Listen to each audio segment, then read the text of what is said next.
মধ্যপ্রাচ্যের আকাশে আবারও যুদ্ধের কালো ছায়া ঘনিয়ে এসেছে। পরিস্থিতি এখন এমন এক পর্যায়ে পৌঁছেছে যেখানে প্রতিটি মুহূর্ত যেন নতুন এক বিস্ফোরণের অপেক্ষা। ইরান ও যুক্তরাষ্ট্র ইসরায়েল জোটের মধ্যে চলমান উত্তেজনা এখন সরাসরি সামরিক সংঘর্ষের রূপ নিয়েছে।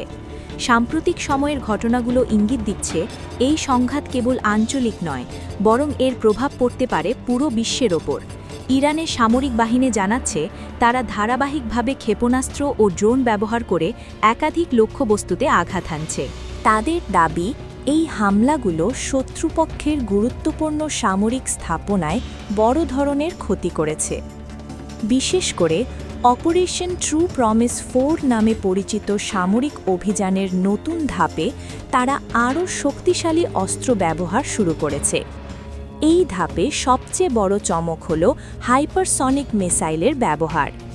এই ধরনের মিসাইল অত্যন্ত দ্রুত গতির হওয়ায় এগুলো প্রতিহত করা অত্যন্ত কঠিন, ফলে প্রতিরক্ষা ব্যবস্থা ভেদ করে সরাসরি লক্ষ্যবস্তুতে আঘাত হানার ক্ষমতা রাখে।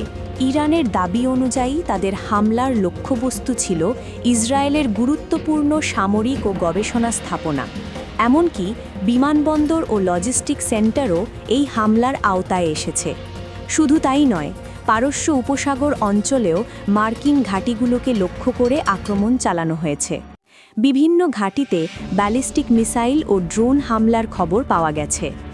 এই পরিস্থিতির পেছনে বড় কারণ হিসেবে উঠে এসেছে সাম্প্রতিক একটি ঘটনা, যেখানে ইরানের সর্বোচ্চ নেতার মৃত্যুর পর উত্তেজনা চরমে পৌঁছায়।